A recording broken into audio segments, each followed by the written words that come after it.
Hello guys and welcome back to the Distraction Games. Today I'm here with Danny and we will be talking about the recently released game, depending on how long the video hasn't been uploaded for, Dishonored. Today I'm here with Danny, as I've already said, but he hasn't played the game. Never, ever. So I'm here to talk about Dishonored. It came out 10th of October, maybe a bit later, I don't know the exact date, but you should check it out. It's a pretty interesting game. It's something that's never seemed to have happened before. It's not linear for one, even though the mission is the mission. Yeah, can you call it a mission? I don't know. Can you? Story, plot. You're a bodyguard for an empress. She gets slaughtered. You get blamed. You find out that the people who blamed you for it are the guys who murdered her. Can you guess what's coming next? No. Right, so it's up to you to start on your line of revenge to get every bastard back.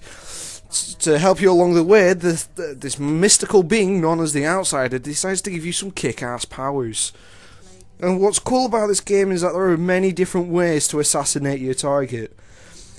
The powers that you get range from teleportation, from slowing time, seeing people through walls, yada yada. It's pretty cool. Summoning a pile of rats to eat guards is pretty funny at times, depending on if they actually get to them.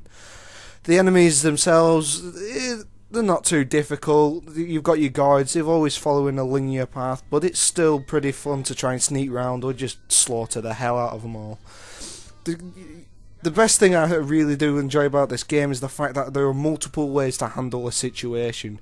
Before you get to your target, you need to know how to get past the security, and you can do that one of several ways. You can either stealth it, not alert anyone if you're really that good, or boring way. That's just it's not the boring way. It's interesting. It makes you think about tactics a lot more. But I don't want to think about tactics. I want to go and chop someone's head off and then just run away. It's the way to do it on video games. You know it is. Yeah. So as you can tell, Danny, I've told Danny about the game. He's seen me play it. That is another option. You can go hack and slash. If you really don't care, you can go kill everyone. You can even, there's civilians in the game. You can even kill them if you want, but I don't know why you would. There's this amazing tactic where you just jump over the head and then just like slaughter them. Get your knife and just hit them in the jugular. It's like amazing. Yeah, it's one of the assassinations on the game. You can sneak up to people, assassinate them, or you can look at them in the face and go, "Want a piece of me?" And you take a piece of them. Yeah. What's pretty interesting about this game, though, is that it comes up with a different concept. It's the more people you kill, the darker your ending is. So, the game's set in a Victorian-esque time. Everything's run by whale oil, so you've got machines, you've want single-shot pistols. But unfortunately, at this time of day in the game, there's a plague going on, and obviously, the more people you kill, the more rats there is, and the more plague that's going to be spreaded around. And for example, in the first mission, if you go hack and slash everyone, the guards are going to be like, they're going to have more guards in the second level. There's going to be miles more rats. So you don't want that. And there's going to be things called weepers, which are people that are so infected with the plague, they just come up to you and start coughing on you. It's like a zombie-esque thing. They'll automatically run up to you and start doing this. They're not really going to eat you though, are they? No, they just start coughing on you like... They'll be infected, but they ain't freaking going to eat you. No, they're not going to eat you. They just start coughing on you like they're trying to spread the word, but the word's not very nice. Bird is the word, though. Yeah, so let's talk about the assassinations and like the getting to your target. So that is pretty interesting. The first time you get to go against the first mission, you're escaping from prison. Second mission, you're starting to kick ass. And the first mission, it gives you a few tutorials like, oh, this is assassination. This is how you get past these. And it goes through the different technologies. For example, there is a thing called a wall of light, which is an interesting little piece of technology. You walk through it, you turn into ash. But, yeah, it's this electricity field. I don't want to go into the science of it, mainly because I don't know, but the guards use it to stop people getting through the checkpoints. They can go through it, you can't.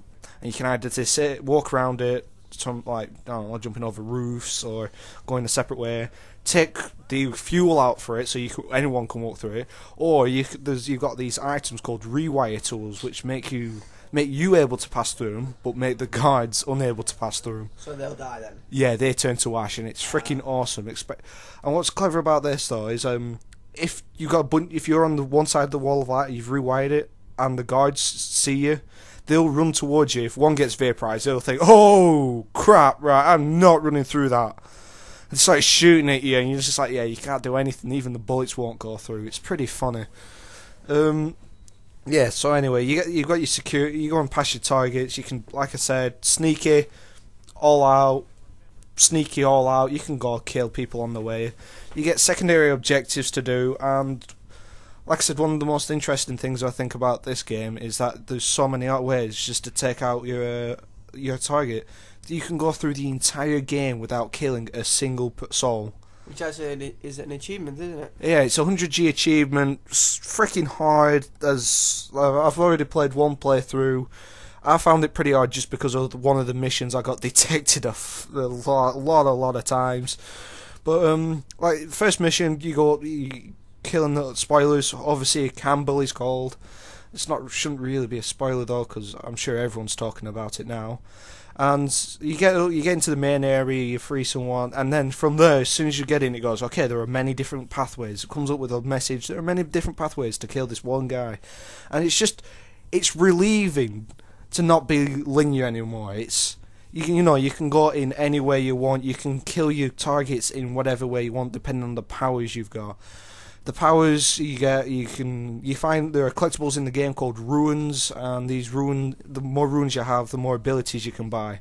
It's not just like powers you can also use though. You got passive abilities like agility, which makes you jump higher and less fall damage, or vitality increase.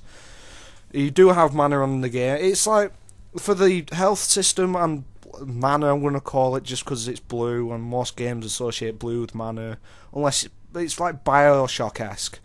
If you see something, if you're low on health, you can find food, you pick it, you instantly eat that, or you've got elixirs, and you've got two different types of elixirs. One that is red, which is obviously health based, and one that is blue, which is obviously fills up your mana. And the power, obviously, every time you use your power, you use up mana. But some powers, it's only your active powers that you choose to use instead of your passive ones. The active ones you get to those are the ones who drain mana. Yeah. So not the ones that you use every single second, but ones that you say that if you get that running one. That's not going to drain it. So say if you have something like, I don't know, I haven't seen any of the actual power because I was asleep at that time. Yeah. But say if you, I don't know, blast someone. Yeah. Would that be a power? Yeah. Someone? You've got something called it's like a wind blast. So you push people back, and you can upgrade it so you can, if they hit a wall, they can actually die from it. So it will be a yeah. mana based one. So that takes away your mana and. But there's two powers in the game. One's called Blink, which is it's the first power you get. It's one of the best ones, just because it's a short distance sneaky teleport.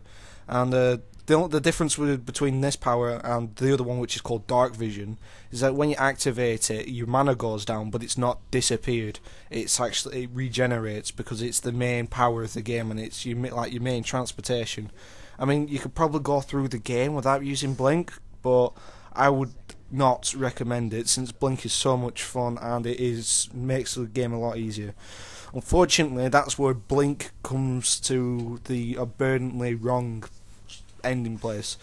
As soon as you upgrade Blink, the game seems to become a lot easier, as you can teleport a lot further and really quick, so you can sneak past enemies really fast.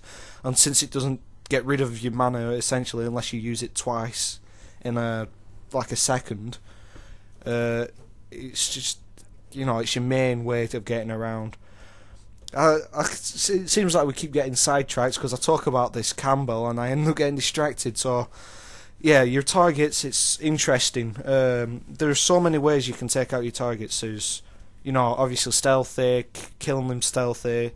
There's been some videos on YouTube already about the amount of creative kills you can do with powers. In the game it'll say, oh yeah, you can poison him, or you can shoot him in the back, or you can stab him in the back, or you can knock him out then throw him off a building. I mean, it's up to you. You can just enjoy. There's some videos I've seen which are very clever. You get a slow down time ability and a possession ability, and at level 2 you can possess people. And I've seen someone stand in front of a guard waiting to shoot at him, and just as he shot, slow down time, possess the guard, and then make the guard stand in front of the bullet so he shoots himself. Now I think that's pretty clever. It's a good game. Unfortunately, it is slow. There's 9 missions, and if you go straight to the if you're just rushing it, like getting to the your target, getting out, you're not going to be spending a lot on it. The game's purely based on experimenting with what you've got, what can you do, and how the hell are you going to get in. You can do the core design of it's pretty brilliant. It's just because it's not a linear game. You can do you can assassinate your target in whatever way you want. It's just so much fun. The only downside is that the story is so short, and it was interesting-ish story, but it got like predictable.